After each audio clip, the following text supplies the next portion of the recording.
And welcome to another treatment of the International Sunday School lesson. Today's lesson is entitled Victorious Love. And it's for September the 20th, 2020, Fall Quarter Lesson number 3. And it's taken from Genesis, the 42nd chapter, verses 6 through 25.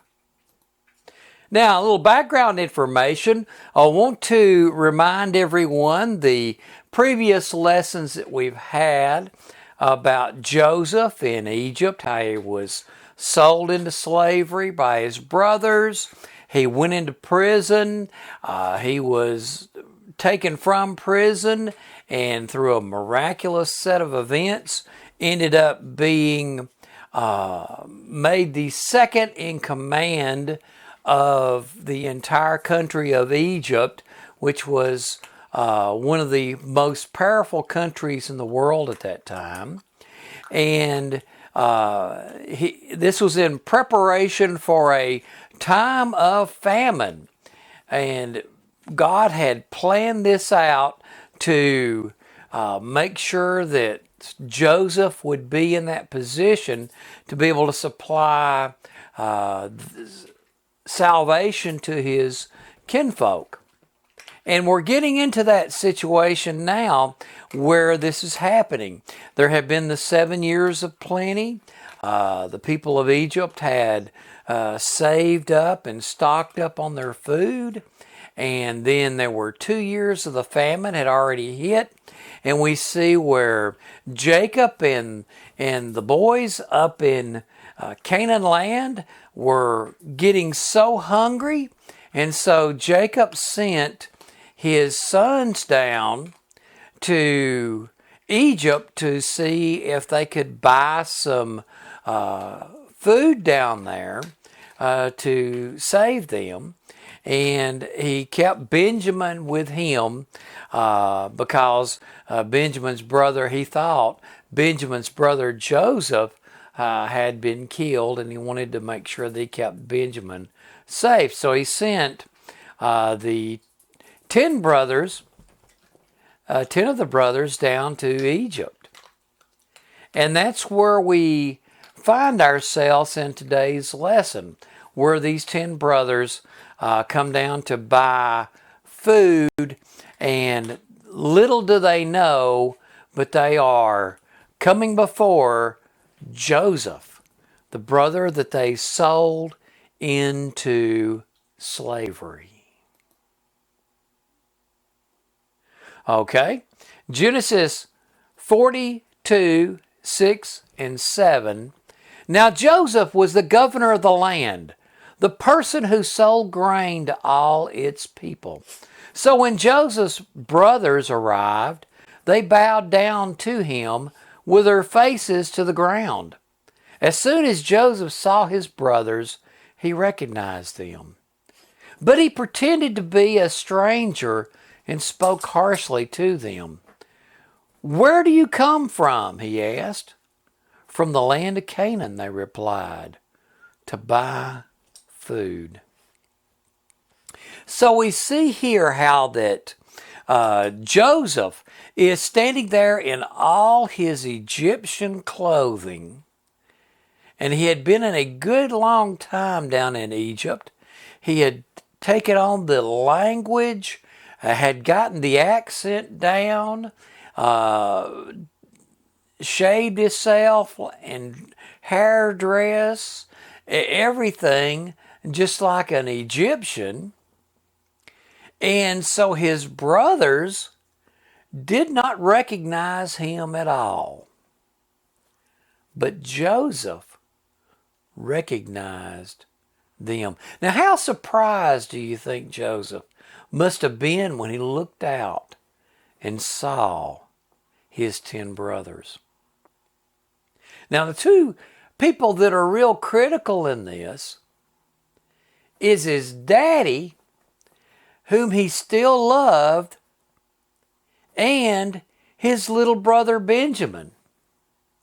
And if you think about it, Benjamin is the only brother that Joseph did not have anything to do with selling him into slavery. Now, there was another brother who didn't have anything to do with it, but Joseph, in all reasonable likelihood, Joseph did not realize that his oldest brother didn't have anything to do with it. Okay? So the 10 that stood before him are the entire 10 that had a hand in selling him into slavery. So there Joseph stood. Okay? Now, 42, 8 and 9. Although Joseph recognized his brothers, they did not recognize him. Then he remembered his dream about them and said to them, "You are spies. You have come to see where our land is unprotected." Now we know that this happens, this has happened all through history, that various countries will send somebody into a land to look around to see its weaknesses, its strengths, assess its manpower, assess its wealth, what kind of weapons do they have, in preparation to possibly invading that country. And all the countries of the Near East were under, and the Middle East were under severe hardship from this famine. And so they would feel very insecure. And there was a lot of that, I'm sure, going around. Because you get people hungry. Hungry people will go to war quicker than just about anybody.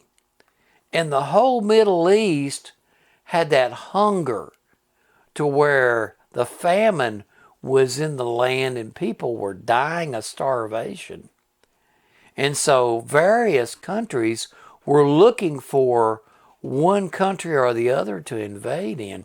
So this was completely reasonable that a ruler of Egypt would make that accusation against these 10 brothers. So it seemed very reasonable to the brothers. But now, Joseph was remembering his dream. And you remember back several weeks ago in our lesson where we talked about those dreams that Joseph had of his brothers and his parents bowing down and giving him homage. And so Joseph was remembering this. Okay? Now, verse 10 and through 12 of the 42nd chapter. "No, my lord," they answered, "your servants have come to buy food. We are all the sons of one man. Your servants are honest men, not spies." "No," he said to them, "you have come to see where our land is unprotected." Now, I personally believe that at this point, Joseph, in the back of his mind, there are two critical questions he has. How's my daddy? And how's that little brother? And he's really wanting to kind of pressure them into telling him all this information where he doesn't have to tell them who he is. Because he's really wanting to put a little pressure on them to see what they're made of and to get that intelligence about his daddy and his brother at this point. Okay? Now, 42nd chapter, verses 13 and 14. But they replied, your servants were 12 brothers, the sons of one man, who lives in the land of Canaan. The youngest is now with our father, and one is no more. And Joseph said to them, it is just as I told you, you are spies. So Joseph kept pressuring them and pushing them. And they told him a couple of those pieces of information that he was so concerned about. How's his daddy and how's his little brother? And they gave it up. They told Joseph that critical piece of information. Okay? Now, 42nd chapter, verses 14 and 15. Joseph said to them, it is just as I told you, you are spies, and this is how you will be tested. As surely as Pharaoh lives, you will not leave this place unless your youngest brother comes here. Joseph wanted to see his little brother. And so he has come up with his plan. Y'all are going, you have to bring your little brother. Because that's the way I'll believe that you ain't spies. Of course, he knew they wasn't spies. But he wanted to see that little brother. And that's how he had it planned out here. Okay, 42nd chapter, verses 16 through 17. Send one of your number to get your brother. The rest of you will be kept in prison, so that your words may be tested to see if you are telling the truth. If you are not, then as surely as Pharaoh lives, you are spies. And he put them all in custody for 3 days. So here these 10 brothers are. Joseph, who they sold into slavery, now is in a position to put them in prison. And he does so for 3 days. And he, just to really instill in these guys, his brothers, and to make sure that they fully understand that he is someone that they're going to have to reckon with, and that he is serious about things, and they need to take him serious. He puts them in prison, all of them, and leaves them in there for 3 days. Okay? 42:18 through 20. Now on the 3rd day, Joseph said to them, do this, and you will live, for I fear God. If you are honest men, let one of your brothers stay here in prison, while the rest of you go and take grain back for your starving households. But you must bring your youngest brother to me, so that your words may be verified, and that you may not die. This they proceeded to do. Now there's a couple of interesting things here. And probably, and as I'm thinking through this and have thought through this, it probably hit Joseph that he needed to send that food back to Canaan to help out his kinfolk. So he didn't want to send all that food back with just one brother, because he would not be able to protect that food. And he would not be able to carry all that food. So he sent the 9 brothers to help and to carry that food back for the salvation of his kinfolk. But he still kept that one brother because he really wanted to see little Benjamin. He loved his little brother. That was the one brother that he knew for a fact did not have a thing to do with selling him into slavery and putting him under this hardship. That was his little brother. He probably went around protecting his little brother. Just about everybody I've ever known in my life was that way. They would pick on their little brother and say all kinds of harsh things, but nobody else better do it. I had an uncle that I grew up with. There's only a few years difference in our age.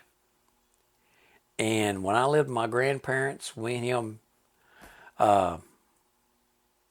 we're like brothers. Yeah, he was my uncle, but he was also just like my brother. He was half brother, half uncle. And he'd pick on me unmercifully. But buddy, around Gary, nobody else better pick on me. Because he looked out after me and would protect me like you would not believe. And that's the way older brothers are. And that's the way Joseph was about his little brother Benjamin. He wanted to see his little brother Benjamin. And he was pushing hard to see Benjamin. And his brothers were going along with it.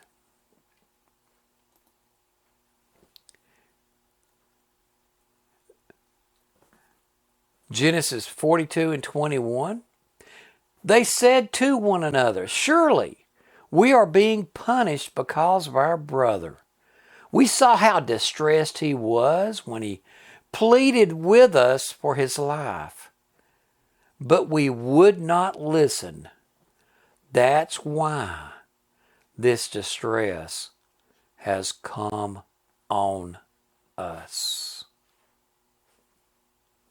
Now, Joseph was speaking to them through an interpreter, so they thought they could freely say what they were going to say among themselves, and this Egyptian magistrate would not know what was being said. And there is one thing about being in sin.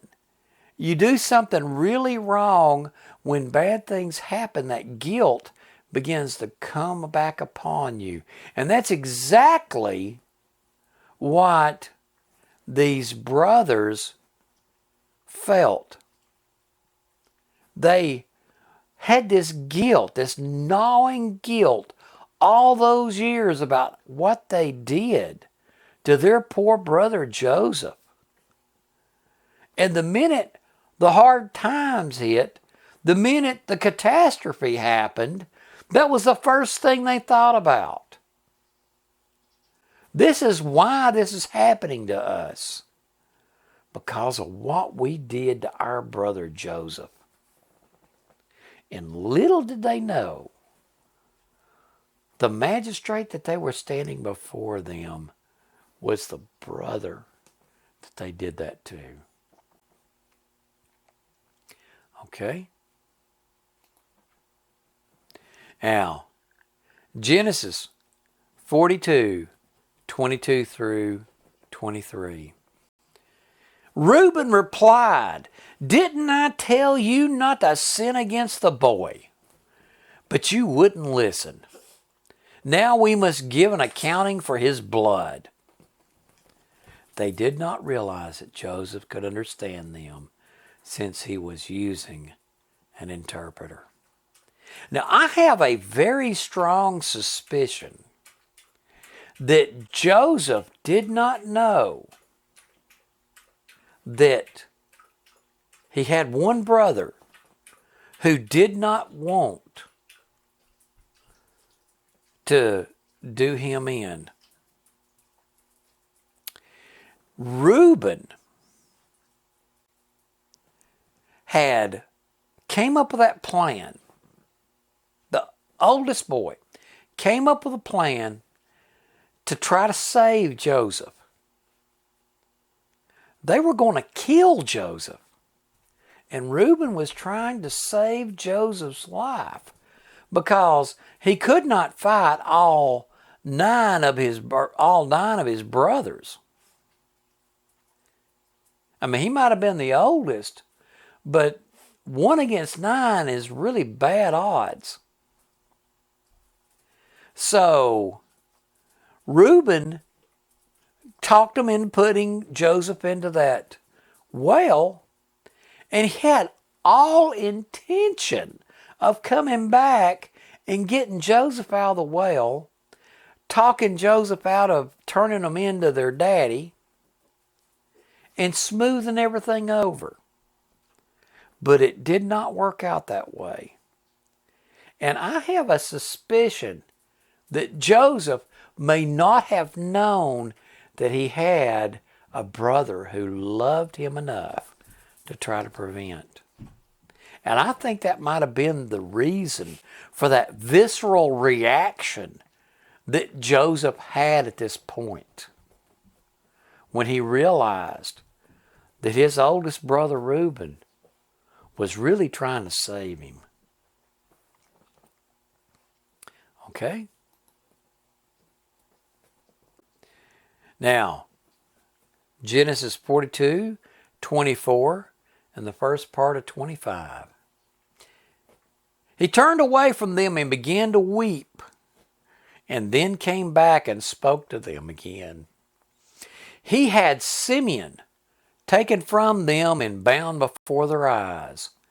Joseph gave orders to fill their bags with grain, to put each man's silver back in his sack, and to give them provisions for their journey. So here we have where Joseph sets everything up. He still wants them to take him serious. So he grabs Simeon and puts him in and hangs on to him and bounds him up, and then sends the brothers off with provisions for the journey and with enough food to take care of his kinfolk up in Canaan. And then he has them sneak the money back in their sack. Okay? So we see where Joseph has taken care of everything, and he's set the stage up to where he can see his brother Benjamin and his daddy. Okay, now some concluding thoughts about all this. First off, do not hold grudges. Let go. If you have trouble in your family and people have said or done things that were hurtful, let things go. Don't try to get back at people. But also, too, don't be unwise. You notice how Joseph went through all these stages and was careful not to put himself in a position where his brothers could do him in again. He was being cautious, but he also wasn't trying to get even with them. And also, too, remember that your sins are going to find you out. You can't outrun your sins. Well, friends, good Lord willing, we'll be back with you again.